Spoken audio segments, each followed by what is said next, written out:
Ready? Play. Welcome back to another episode of Painting Lines. Last week we had former pro Luis Flores on. Great interview. If you haven't listened yet, I highly recommend checking that one out. And this week we'll be recapping Monte Carlo and giving you our thoughts. All right, Aidan, there's a lot to unpack here, but let's start this week's pod off with a little trivia question. What do you say? Sounds good. All right, here we go. Valentin Vachereau beat Jan Leonard Struff in the first round here in Monte Carlo, which is a pretty big deal because he is a Monegasque, which means he's someone native to Monaco.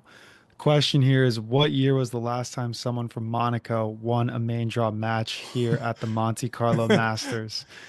I have zero clue. I All don't right, know about Monegasque players, to Monegasque, be right, the honest. Kingdom of Monaco. So, since you have zero clue, I'll give you some multiple choice, all right? Okay. So, 2015, 2009, 2003, and 1996. Which year are you going with? I'm going to go. I feel like it would stand out the most if it was like over 20 years. I'm going to go 2003. Ooh, no, it's actually 2009. Ah, Yeah, about 15 years. that's still wild that it's taken that long. I feel like they probably give a preference to like letting guys from Monaco into that tournament as well. Yeah, I know. I know. I think it's funny because you have all these famous tennis players now living in Monaco, like Yeah. as a residency, as a tax haven. But no, these guys are like straight up from the Kingdom of Monaco. But we had Jean-René Lisnard. He did it, yeah, back in 2009. Yeah, I feel like it's the same thing with a lot of these Hmm. international professional sports like Formula One. I know a lot of the guys also live in Monaco. Yeah, yeah. Fun fact about Vachereau, he's actually cousins with Arthur Rinderknech, which I Oh, thought was pretty funny. Yeah, yeah, double professional player in the right. family. I know, just studs. Yeah. All right. I say let's go one more question before we jump in. So, what were your thoughts on seeing Jack Draper on clay? So we know he's got the game on hard and grass. He captured his first Masters 1000 title here at Indian Wells about a month ago. Do you see him as an all-surface type of player that can win tournaments on clay? I think he's kind of in a very interesting stage right now because he did take a step up after last year's clay season. I feel like he became a player that we were actually considering as this guy could be a top 10 type of player. But I don't think he's really shown anything yet on clay that signals him as a significant threat to a guy like Alcaraz or a guy like maybe Tsitsipas or Rude, who have really been high performers on clay in the past. Right now, he's actually only number 137 in the clay court rankings, which is obviously just points accumulated only on clay courts. And last year was not the best. He went 5-7 on clay. So he did a lot better on the other surfaces. So this doesn't signal to me that he's like a clay rat, like he's going to be a guy that Mhm. really is a standout on clay. But like I said, he did take a step up after the clay season last year. So I think we have to wait and see how he does this year before we really make that judgment. Yeah, and he recently broke into the top 10. So I'm just wondering, can you be a top 5 player and not play well on clay? Like, can hard and grass can you accumulate enough points on hard and grass to be a top 5 player without, pretty much succeeding half the season? Well, I mean, I feel like that's kind of what Medvedev did, right? Yeah, Medvedev good is known point. for Good hating point. clay, and he was the number one player in the world at one point. Yeah, so it's Not that, possible. not that he's never done well on clay. I mean, obviously he won in Rome a couple of years ago, but it's yeah, it's definitely harder. But I think it can be done if you really stand out in the hard court and the grass portion of the year.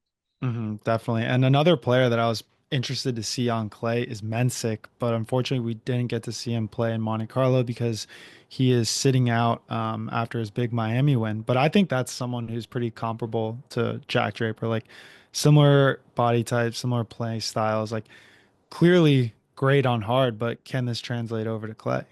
Yeah, definitely. Tough to say. And with Mensick too, he's just so young, so there's so Mhm. much potential there that we don't know about yet. Yeah, it's exciting, exciting. I In one of our posts on Instagram, I think I made a joke about the big three. I think I said Alcaraz, Sinner, and who did I say? Oh, Fonseca. And then Yeah, I said Mensah could be the Murray, the top four guy. could be. And then someone was like, "What about Feast?" I'm like, "Yeah, but Mensah beat Feast in Miami." Yeah. Mensick Anyway, has definitely shown that he's not afraid of the big guys, given the fact that he beat Djokovic in that match. no sir, no sir. All right, yeah. Speaking of Djokovic, let's get into some early upsets here in the tournament. I want to start off with Zverev because he was the number one seed. He loses to Berrettini.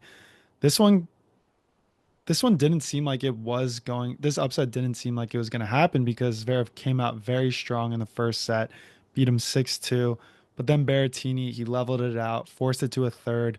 Third set was very tight. It was 5-all, but then Berrettini got the break and closed it out 7-5. I can't really say I'm too surprised at this one. Berrettini's a pretty respectable opponent, and Zverev just hasn't really playing that well. What do you think, Aiden? Do you think Zverev should have won this one, or are you not surprised? I mean, I'm in complete agreement. I feel like we've been kind of beating a dead horse here about Zverev for the past few weeks. Just he performed so well to kick off the year, making the final of that Australian Open, and then since then has just been so mediocre. 6-6 since the Australian Open, and now he's actually fallen from number two in the rankings after Alcaraz's performance in this tournament. So I really just feel like he was presented with this opportunity with Sinner gone. He was the number one player in the world by ranking, like I said a couple of weeks ago, and he just didn't do anything with that number one seed that he had in all these tournaments. And Alcaraz has stepped up and actually taken advantage of it a little bit. Didn't do as well in the Sunshine Double as we were expecting from Alcaraz, but comes into clay and performs like we know he can.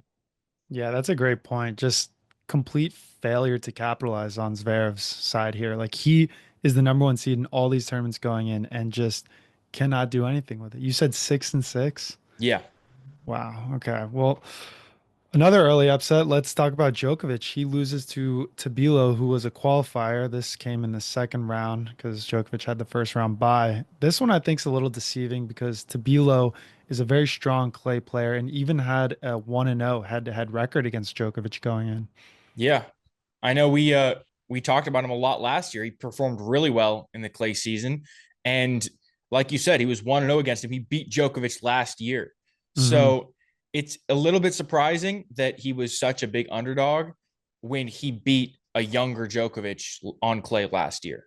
Yeah, I had to exploit that little arbitrage opportunity because I was just kind of messing around and I saw Tabila was plus 480 against Djokovic.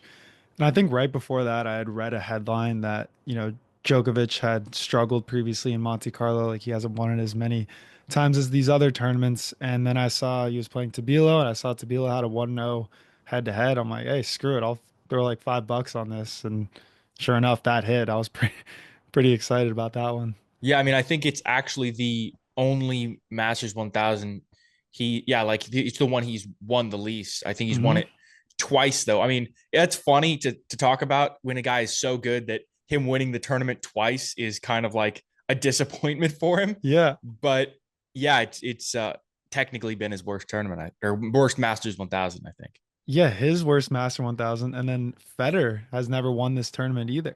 So I Yeah. think it's just been dominated by Rafa these past 20 years. Yeah, I mean that's the thing is you look at all the clay tournaments and it's like the ability to get past Rafa at any of these Masters Hmm. 1000 is such a big ask. Yeah, crazy. And then next up, we had a quasi early exit with Rude losing to Popperin in the third round. I don't know. Would you consider a third round early exit? I'm considering it because it's Rude.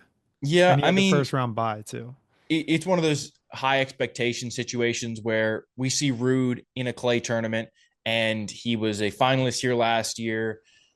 Yes, he hasn't been playing crazy good this year, but we still kind of expected him to beat a guy like Popper. And I think it's more of a who he was playing against. And we didn't expect him to lose to Popper rather than necessarily the stage that he lost in. Yeah, I was gonna say, I mean, he he hasn't been playing as well as he has previously, but I still expected him to beat Popperin. Yeah. And just the fact that he was the finalist last year, 2024 finalist.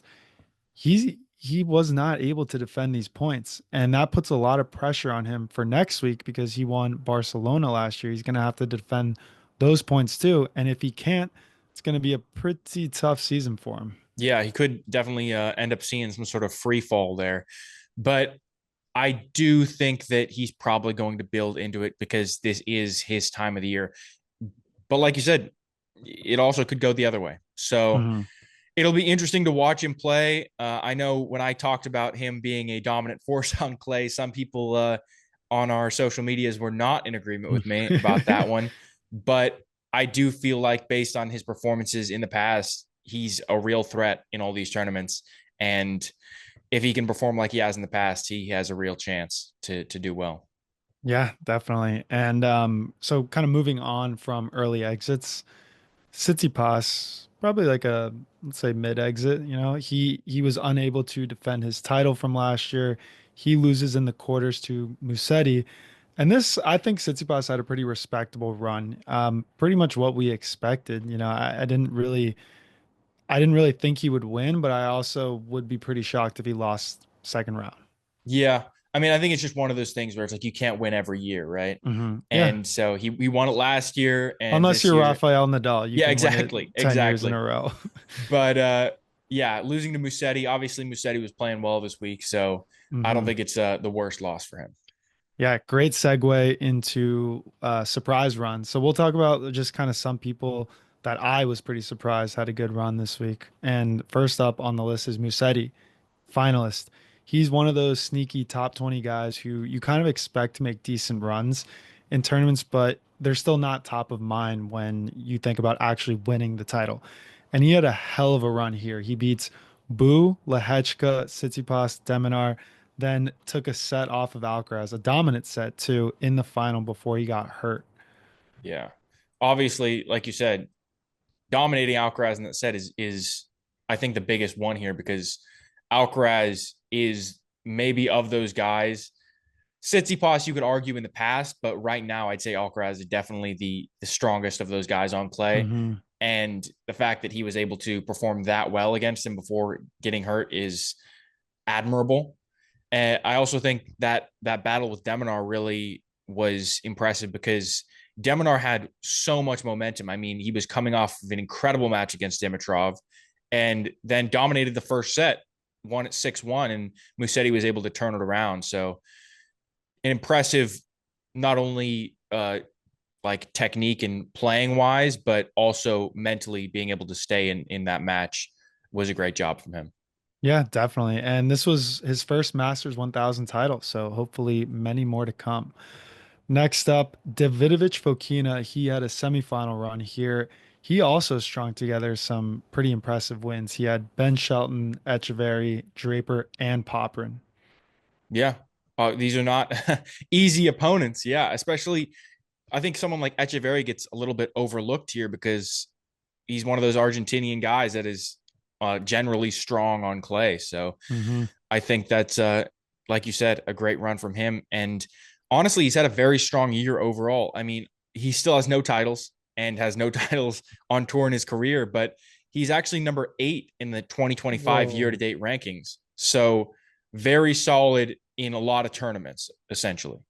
Yeah, and I feel like the universe kind of listened to me because I don't know if it was last week or the week before, but I felt like I posed the question. I'm like, where are all the guys that were doing so well in the beginning of 2025 now?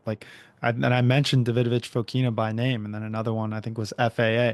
So of course, after I say that now, Davidovich Fokina shows that he was actually still playing well, makes it to the semis here. And then next up, we got your boy Deminar with his semifinal run, and he only surprised me because yes, he's a top player, but he's not really known as a clay court guy. So last time he made the semis on a clay court was back in 2022 in Barcelona. He played a tough three setter against Musetti, and it literally came down to a couple points in the tiebreaker. I think the end score was like 7-4, third set breaker. Just very unfortunate. So it could have easily been him in the finals here too. And you never know with Deminar and Alcaraz. Maybe you might. I feel like Alcaraz Yeah. Alcaraz may have, a pretty significant advantage there. But he something else that's notable that he did this tournament is he served Dimitrov a double bagel. Yeah. Crazy. Pretty insane to see a scoreline like that.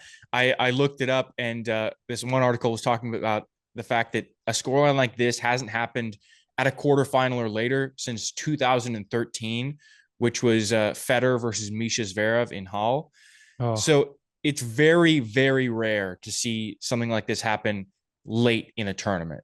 Like it happens maybe in a first round somewhere where you have a really top seed playing someone that's not necessarily on the same level, but seeing a guy like Dimitrov get just demolished like this in 44 minutes was pretty insane to geez, it was see. only 44 minutes. Yeah, it's Oh just my God. crazy. And I think, like you said, it was shocking because De Minaur coming into this tournament isn't a guy that we think of as a clay player, which is a little bit surprising given his style of play. You would Yeah. think, based on the model that Rafa set of how to dominate clay, which is Hmm. sit back and just never let them get the ball past you, that De Minaur would be a very solid player on clay. But I think just the fact that Nadal's shots were unbelievably heavy with that Right. topspin, Right. and it's almost impossible for anybody to replicate that. That's why Nadal was able to sit so far back and play the way he did. In De Minaur, you don't necessarily see that same level of shot making ability from him. Not that he's a poor shot maker, but Mhm. we're comparing him to Rafa, obviously. But I was impressed with how he was able to do in this tournament, obviously. Yeah, definitely. So Dimitrov wasn't hurt or anything. This was just a pure ass beating. I mean, he may have been hurt, but he still Wow. played the full match. Yeah, it's crazy for Deminar too to remain that focused because I feel like when you're up, say like 4-0, 5-0, it's probably pretty easy to take your foot on the gas, maybe start thinking about the next set, or in this case, in the second set, thinking about going home, kicking your feet up, and he just closed them out both sets. Didn't Yeah, even give him a chance, didn't even open the door. 100%. Yeah. I did see a comment that was like it was admirable from Dimitrov to stay in this match because a lot of guys probably at like 3-0 in the second set would have just said they were injured to avoid the Yeah. double bagel. Yeah, I know. Crazy. That's got to be the first time that's happened to him, to Dimitrov. Maybe. But I don't know. all right, last up here on the surprise runs, we got Popperin in his quarterfinal run. I was surprised because I had him losing second round to Tiafo. It was my bet of the week last week. Yeah. I don't know what's up with Tiafa. I mean, you look at Houston, how he does, and he's made the Hmm. final a few times there. And then you go to all other clay competitions, and it's just not the same. And I just wonder whether it's just the competition level in Houston isn't the same, or whether it's being on home soil, because we know he does really well, like in New York, and he did well in Hmm. Cincinnati last year. Maybe he just really likes that home crowd and he builds off of that versus when he's over in Europe. Yeah, that could be a good point. I definitely think he plays better stateside, just probably feels more comfortable. And maybe the clay is a little different too. I heard Monte Carlo is just like the purest red clay out there. I'm sure Houston, it plays a little differently. Yeah. Honestly, I don't even think the playing of the court should make that much of a difference. Like, I think it comes down to the player, but that was just, I guess, me giving him the benefit of the doubt. Yeah. But with Um, Popper and also it's funny because I feel like I wouldn't see him generally as a guy that does well on clay, especially because of that model that I was talking about earlier with Nadal, mhm. where that's sort of we've been like, okay, the successful style on clay is to play like Nadal, to play like Rude, where you kind of sit back and play these long drawn out points. And yet these big servers in the past have actually done well, like not in the past, but like recent Yeah. past, let's say, where a guy like Berrettini, I think, won a couple clay tournaments last year. Struff has made Hmm. some big runs in the past. And Popperin, also a big server, making a quarterfinal here. I wonder if maybe that Nadal style, it works if you're really an incredible standout player, but this other style also works. We just haven't necessarily associated it with clay because of how focused we've been on the Nadal dominance. Yeah, that's a good point. That's a real good point. And Poprin he has won a clay title. He won UMAG in 2023. And then I think he finaled their semi the year before. So he's had, results on clay. I mean, maybe it's more about the hitting, like the baselining that these guys can do. It's the fact that they can serve well, but then they can also hit from the baseline. Like a complete serve bot may not do well on clay, like a John Isner, but then you kind of have these hybrids who are Like say an like an Impeshi Pericard, maybe. yeah, exactly. Someone who's more well-rounded. Like that may be the perfect combination for clay. Yeah, I mean, also realistically, if you can even just do a nice serve plus one, it doesn't matter. The clay Hmm. doesn't matter as much Yeah. because you hit a big serve, they barely get it back, and then you just put it away. You don't have to be great at sliding around and have great Hmm. clay movement if you only have to move in one direction in the point. Yeah, totally. Well, moving on here, this was a pretty disappointing turnout for the Americans. No one made it past the second round. We got Taylor Fritz. He didn't even play the tournament. He withdrew due to an abdominal injury that he suffered in Miami. Tommy Paul also decided not to play, not because of injury, just I think short turnaround with Houston. Shelton loses first round. Tiafo loses second round. Nakashima loses first round. Korda, first round loss. Jerome, second round loss. He played better than most of his compatriots. Yeah. It's kind of funny because we talk about the clay rats, but it's almost like the Americans are hard court rats. It's like Hmm. they go into the hard courts and like the Sunshine Dublin, we're like, oh, the Americans made it through a few rounds. Like all of them are doing pretty well. But then the tour moves to clay and it's like, okay, all of a sudden the expectations are just rock bottom. We don't expect him to make it through anywhere. And yeah, I think that's just based on kind of the culture of America and only playing on hard courts essentially. Yeah, definitely. And it's funny because I'm pretty sure Tommy Paul won like the juniors French Open. So you would think he'd be pretty good on clay. I feel like he's just a guy that's good on all surfaces. So I think out of all the Americans, look out for Tommy Paul during the clay swing because I think he'll have the best results. Someone like Nakashima, I have no idea how he plays on clay. Yeah, Like I same feel thing with like like Giron. Like I don't really know his background on yeah, clay. exactly. Exactly. Um, all right, let's get into the main headline here. We got Carlos Alcaraz wins the title in Monte Carlo. This is his first one this year in 2025. Also his first Monte Carlo title. He missed 2023 and 2024 due to injury. He played it in 2022, but he lost in the second round to Korda. And I feel like we're going to see at least like three more Monte Carlo titles from Alcaraz in his career.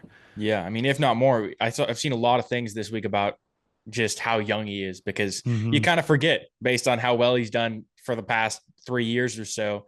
And like you said, he lost in 2022, but that was really like his breakout season. So the expectations were a lot lower back in 2022 for how he was going to do rather than how he might have done in 2023 and 2024. Yeah.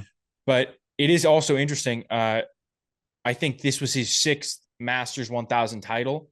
Whoa. And this tied him with Medvedev, puts him one behind Zverev for the second most. He's right now tied for third most Masters 1000 titles of any active player, only behind, obviously, uh, Djokovic and right now Zverev. But at his age, it just kind of shows that he's on a different level than someone like Medvedev, or at least that he has had different competition than someone Hmm. like Medvedev or Zverev. Just really impressive that he's accomplished so much at such a young age. Yeah, I think it's a little bit of both. Not to discount Alcaraz because he is a phenomenal player, but I think if he faced the same competition as Medvedev, I don't think he'd have six Masters 1000 titles yet. I think they would come, just not at 21 years old. Yeah, I mean, how many Masters does he have on clay, and how many would Rafa have won? Right. Yeah, that's true. I think Rafa won Monte Carlo when he was 18, so Yeah, one hundred that's percent. nuts. That's nuts. But I feel like even though Alcaraz has been pretty inconsistent this year, it did feel like this tournament was his to lose. I mean, we got Sinner obviously out, not playing due to the suspension.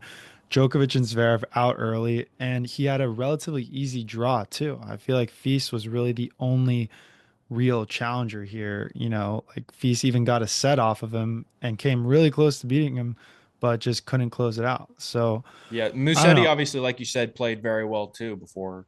kind of Yeah. falling apart there. Yeah, and then exactly, he gets Musetti in the finals, and then Musetti gets hurt, and he Yeah. kind of basically cruises his way to the trophy. But needless to say, very, very much needed title for him. I think it would be extremely unfortunate if he didn't win a title the whole time that Sinner was on suspension. And since Sinner's coming back, what, I think in a month, maybe less than a month. So he got it just in time.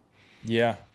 I agree. I think that if he hadn't won a title, it would have been an opportunity squandered a little bit. But yeah, just did what he needed to get it done. hmm I think the press and the media would have came after him for it. Like I think it would be a little bit of a stain on his career for right now. Like in 5, 10 years when we're looking back, I don't think anyone would remember, oh, he didn't win a title in those what 3 months. Yeah. 3 months that Sinner wasn't around. But I think right now, if that happened, he would be under a microscope about it. And I don't think he's had the easiest time these last few months either, because in his speech, he was going on about, like, hey, I haven't had a really great, there haven't been great moments, but my team has stuck together. They stood by me. I'm still playing tennis. Like, he was happy. Like, it almost felt like he was relieved. He's like, all right, it's kind of like winning a slam for the first time. There's so much pressure to do it. And then once you finally do it, it's kind of like a weight off your shoulder. Yeah. I mean, we actually finally have someone past Sinner in the 2025 rankings. I mean, Sinner played in like one tournament this year, and it took this long for someone to get past him. But yeah, I mean, Alcaraz, we know he's great on clay, though. So, I mean, Mhm. he in his career, he has around an 80% win rate on clay. But actually, this is an interesting stat, is it's not technically his highest win rate by surface, where on grass, he actually has an 87% win rate. Whoa. And that's one of those stats where you look at it and you're like, oh, that's kind of shocking, right? But then you look at the amount of matches he's played in his career. He's only played 31 matches on grass, Oh and my he's played God. 184 on clay. So a Yeah. little bit different sample size there, but still kind of interesting to see. I mean, I think it's mainly based on the fact that he's won Wimbledon twice. So Mhm. Wow. Wow. I know in Rafa's interview with Andy Roddick, he said that, he gets a lot of praise. Obviously, clay is his best surface, but he also loved grass very similar, like had a pretty high win rate on grass. He just didn't play on grass a lot because during, I think, like the mid 2010s, he had a pretty bad knee injury and couldn't play on grass because it's not as like he couldn't get his footing as well. But yeah, no, Rafa said he loved playing on grass. So this is just another comp here. Like I feel like maybe these two have a lot more in common than people think. And yeah, Rafa yeah, really tough for him. I mean, we know at Wimbledon he kind of had some difficulties, early hmm exits and such. yeah, that's true. That's true. So going back to the win percentage, grass is really like two tournaments maybe, like you play a tune up or a warm up to Realistically, Wimbledon and that's then what you it play feels like. Wimbledon. Yeah. I mean, it really feels as though you You a play lot of the Queens and then top you play players, yeah, Wimbledon. play Queens or they play Hall, and then they hmm play Wimbledon, and then that's their grass season. And Yeah. maybe if you're an American, you play like Newport. Yeah, not anymore though. Exactly. So Unfortunate. That just sucks. just just really two tournaments, and that's your grass season. Oh man. Yeah, no wonder. But anyway, you ready to hop into segments here? Yep, let's do it. Hey guys, before we jump in, we have some exciting news. We recently partnered with TruePro. They're a great place to buy strings, grips, and tennis apparel. Use discount code Painting Lines, that's one word, for 20% off store wide. You can find the link in our bio. Sounds good. What's new in tennis? What'd you see this week? All right, I saw some drama this week. Let's go. So, Shelton and Vavasori go at it after their doubles match in Monte Carlo. What happened here was Ben Shelton hit a swinging volley and tagged Vavasori straight in the chest. Then at the end of the match, Vavasori refused to shake his hand, kind of like saying something. We couldn't really make out what Vavasori was saying, but then Shelton, you can clearly hear him say, "It's just doubles, bro. It's doubles." And then after that, Shelton went on to say, like, it's just tennis. It's not like it's a baseball. And he lifted up his shirt, not really sure why. Like he was kind of flexing his six pack, but I think he was maybe showing him like bruises. I don't really know. But and then after that, Shelton like goes to the camera. He's like, he is so soft, bro. He is so soft. and then screamed Vamos to the crowd, just kind of like as a like mocking Vavasori, I'm sure, because Vavasori's Italian. He's probably said Vamos a lot during the match. Anyway, Vavasori was apparently injured, like actually injured, because he withdrew from Barcelona with a rib injury, which, you never really think of that from tennis. But I don't know. What are your thoughts? Who do you think's in the wrong here? I think the fact, all right, I forgot to mention that Shelton was very apologetic after he tagged him. Like he went up to the net, he put up his hand, he said, sorry, sorry. I think Vavasori is just kind of being a little bit of a baby here. I mean, if he got like a broken rib or something from that shot, I don't think he's necessarily in the wrong. But I just think it's a situation where Shelton isn't really in the wrong either. Like it's a Yeah. sport where that can happen. Like it's completely allowed. If he Hmm. wanted to hit the ball directly at you, it would be legal. So Yeah. Yeah. Yeah. that happens sometimes, and he was apologetic about it. And I think you got to just accept that and accept that that happens sometimes. Yeah. And honestly, you gotta love just like spiciness in the sport too, because Shelton's not someone that'll just back down. Like he's not gonna let Vavasori just kind of uh big dog him. So good for Shelton for standing up for himself. What did you see this week? I saw a comment from Medvedev where he said that he thought that Rafa on clay is the toughest challenge, I think, probably in the history of sports, to be honest. That was the quote. And I was looking at that. I'm like, is there anything more difficult? And I think in terms of pure domination, he may be right because it's always fun to kind of look back at Nadal stats, but Hmm. Nadal in his career won nearly 90% of his matches on clay across a 23-year span. In 2005, he won 50 matches on clay alone in the season. And he had multiple seasons where he didn't lose a single match on clay. So it's kind of a rhetorical question, but like, is there anything more difficult in all sports? Because I would say this is the most difficult thing in sports history. Yeah, I mean when you say difficult in sports, like maybe something like baseball comes to mind, maybe something about like hitting home runs or I even Mike think I Tyson, think prime Mike more Tyson. I think more people could hit a 100 mile an hour fastball than could win a match against Rafa on clay. But I would say this kind of goes back to what Gimelstob said in one of our earlier episodes, which was that if you're a little bit better than someone in another sport, like if you're 60% or you're 10% better than someone in baseball, you're going to beat them maybe 60% of the time. If you're 10% better than someone in tennis, you're going to beat them 99% of the time. And Rafa was 25% better than Mhm. every other player on tour. And so he pretty much never lost against anyone except the absolute pinnacle of tennis players in the world. So I feel like there's nothing you can really say that would convince me that there's something harder in sports. Yeah, and doesn't that kind of surprise you that no one has directly tried to model exactly what Rafa does on clay? Like, I feel like I have not seen a Rafa forehand since him. Like, there's no one that could even do it like him. Exactly. I think it's just like you were saying, you brought up Mike Tyson, but Yeah. The you uppercut. can't teach someone to punch like Mike Tyson.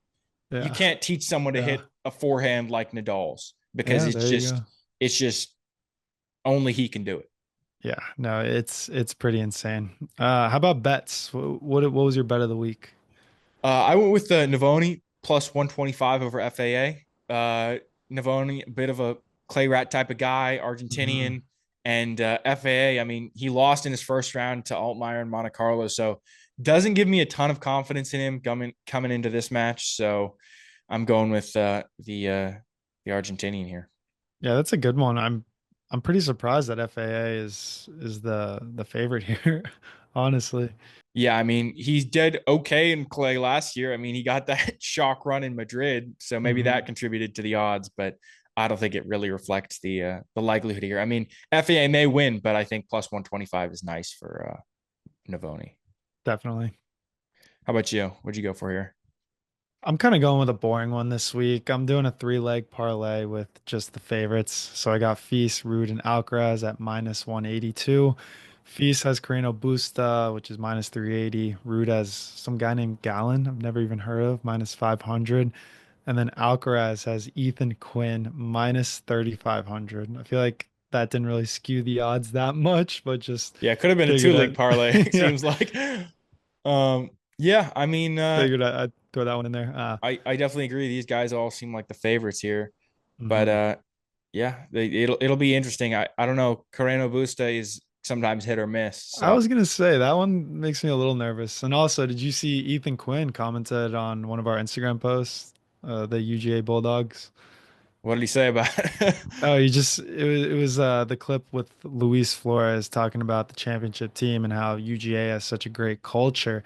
And Ethan Quinn commented and tagged, I don't really know who, like another teammate, just kind of saying this guy was my hero. And then I commented to Ethan, hey, would love to have you on the podcast. So Yeah. maybe I shouldn't be betting against him. Yeah, Maybe exactly. I'll take that leg Yeah, out, just take make it that a leg two out, leg two maybe. leg parlay. See what he says before. If he says no, then you're hammering Yeah, Alcaraz. yeah, yeah. Yeah. All Um, right, well, all right, yeah, take him out and go Ethan Quinn this week. yeah. How about match of the week here? Match of the week, I went with Alcaraz Feast quarterfinal match. This one was intense. Feast came out, got an early lead, going up 3-0 in the first. He held on, closed it out, won the first set 6-4. And then this is where it got interesting. So at 5-all in the second set, Alcaraz saved 3 break points to hold serve and then went on to break Feast the next game, clinching the set 7-5. Feast then went on to smash his racket at the end of the set. And I thought right then and there, there's no way he comes back from this mentally. But he did. And he went up 3-1 in the third set. But of course, you can never count out Alcaraz. Alcaraz comes back and wins 5 straight games to win the match. I mean, this one was crazy. It's just so much back and forth, so much emotion from both players. Obviously, you had the hype from Alcaraz and then the just pure anger from Feast. Like all around amazing match. It makes me excited to see more of these in the future. Like these are both young guys that I hope will play each other many more times. Yeah, I mean, I think the standout moment of this match, like you said, is him smashing that racket and then being able to actually have that almost help him, right? Yeah. You 99% of the time letting out that emotion just is just a show that it's mentally done for that person. But I Yeah. guess sometimes you can actually use it of like letting out the frustration a little bit and then come back and regain control in the match a little bit. Yeah, and then just fucking blow it right after. I mean, I guess, but yeah, I mean, I Oh, think I got to give Alcaraz some credit, right? yeah, yeah. How about you? What was your match of the week? I went with the opening round match, Medvedev versus Khachanov. Really, just a grueling 3 hour match that was maybe a little bit of Medvedev's fault that it ended up going this long. I mean, he came out in the first set super hot, went up 5-1 and was serving for the set, and then just kind of let Khachanov back into it. I mean, he lost his serve twice and had 3 set points at 4-5, couldn't break, ended up breaking at 5-6 to seal the set the long way. Just made that set go from I'm going to serve it out to make it 6-1 to barely squeaking it out at 7-5. And then he goes into the second set, goes up 4-1, gets broken twice, and loses the set 6-4. Now all of a sudden he's going into a final set and he started cramping in this set, and neither guy could hold their serve. I mean, there were 7 breaks of serve in the final Oh, set, jeez. and Medvedev ended up taking it 6-4. But it was, it really feel like what stood out to me was Medvedev forcing a lot of bad drop shots. And I felt like it was just almost as though he was watching too many Alcaraz highlights where he was like, oh, Alcaraz uses this drop shot so successfully. I'm going to try it. And he had a couple nice ones. And some of the time it actually worked, even if it wasn't necessarily a winner. But it felt as though he was going for it a bit too often. Oh, that's funny. I feel like it could just be me because I didn't watch as much tennis, from 10, 15, even 20 years ago, obviously, because I'm not that old. But I feel like the drop shot was spurred by Alcaraz. I feel like Alcaraz really made it popular on tour, like at least the forehand drop shot. Now every player's trying to do it. And I feel like there's certain combos with it too. Like you kind of know when it's coming. Yeah, I mean, I think it just, yeah, it definitely took a step up in Mhm. popularity. And I think because of how good Alcaraz is at it, obviously that contributes to him doing it a lot. Yeah, and for it to be effective, you have to have, a heavy forehand and be pretty aggressive so people respect it. and then you can just hit him with the drop shot. Exactly. I mean, I think Medvedev also might just be frustrated with how often people hit it against Yeah, him. yeah, He's like, he sits so far back and then people hit him with the drop shot. And so he's like, I'm just going to give some people the taste of their own medicine. yeah. And you could, there's the thing with the drop shot is you could either hit it, and if it's a bad one, you can kind of use it as like a shitty approach shot and maybe force like one more play and still win the point. Or if it's a really bad drop shot where it just hangs up there and you're just a sitting duck and the person can run up and like smash it on you, then that's just not a good feeling. Yeah. I mean, sometimes they say follow it in if it's Yeah, the on the yeah, drop shot and then just try to put yeah. it away with a volley. Right. I mean, so going back to this match, you said that Medvedev was up 5-1 in the first set, couldn't close it out. This is what I was talking about with De Minaur, just the fact that like, when you're up 5-1, clearly this happened to Medvedev where you just kind of take your foot off the gas. You Yeah, think, all right, you think the you're set's already already thinking about over. this. Yeah, you're thinking about the second set. You're thinking about the what is he like cranks salt into his mouth. Remember when he did that on the changeover? He's just So doing weird shit. yeah, he's like craving the salt. Yeah, yeah. He's like, all right, I can't wait to think about what I'm gonna eat on the changeover. All right, and that's the show.